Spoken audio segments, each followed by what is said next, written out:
Documents or parcels to send? Use your nearest PostNet. We'll courier them nationwide or worldwide. And we deliver to all corners of South Africa and the world. Join the PostNet fold. Good day, viewers, and welcome to another Onside SA soccer show. Paul is away getting organised for his overseas trip, so joining me is our regular super sub and Manning Rangers league winner, Gavin Radford. Gavin? Morning, Budge. Good to be here. Got 3 more sleeps, and I think we're into the soccer. Now, Gav, pressure. I didn't want to put Paul under the cosh, but it's World Cup, and you know what happens with the World Cup. You can tip a million losers, but tip the winner, and you get credit. So I know you've been studying. I'm going for Belgium, Budge. I think it's the last chance saloon for them. I think they've got a team they've been building for a number of years. Yeah. So I'm definitely going with Belgium. I think at 14-1, I think it's excellent value. Okay. Well, maybe even a couple of bets to reach quarters, semis in between. Okay. Well, we'll discuss that lately, along with our Fulham man Stevie B is in our UK studios. But we kick off as always with our PostNet last one standing competition. Heading into week 8, we had 35 entries. 23 were successful. The 9 that were on Man United that escaped by beating Fulham 2-1. I think you should go down on your hands and knees and thank the man above. Tottenham likewise, we had 7 entries on them who also came from behind when they beat Leeds.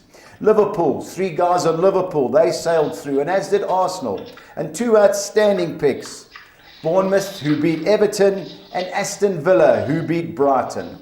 The unfortunate guys were the 7 entries on Brighton, 2 on Crystal Palace, 1 on Chelsea, and how Man City lost at home against Brentford, I still do not know. As far as our ladies' competition goes, we have a winner. Julie Usher was successful when Tottenham won, while Tennille's was unfortunately on Chelsea. Our R1,000 ladies voucher will be on her way to Julie, and just make sure your husband Lance doesn't get in the way. Pick of the week, without any shadow of doubt, especially at the odds, goes to Ravi Naidu, who picked Aston Villa. 32 to win away from home was a great price, and even though another entrant was worthy of his odds with 19 to 10, Ravi's selection was outstanding. 4 internationals survive, and I'm hoping to see a couple of them next week.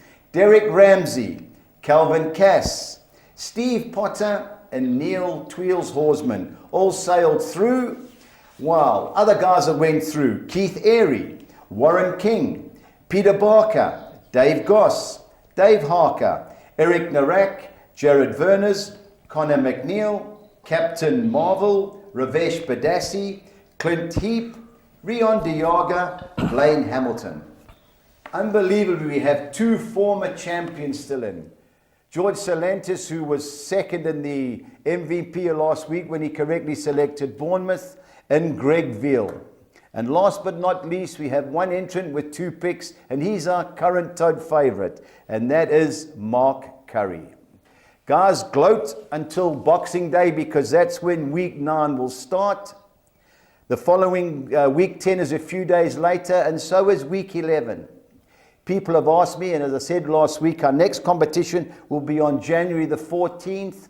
Well, I've had several guys ask me about if I'm going to run a World Cup competition. I am not, but I have a friend in Johannesburg, Chris Giorgio, who is running one. So if you are keen to enter, please message me and I will forward Chris's details. Documents or parcels to send? Use your nearest PostNet.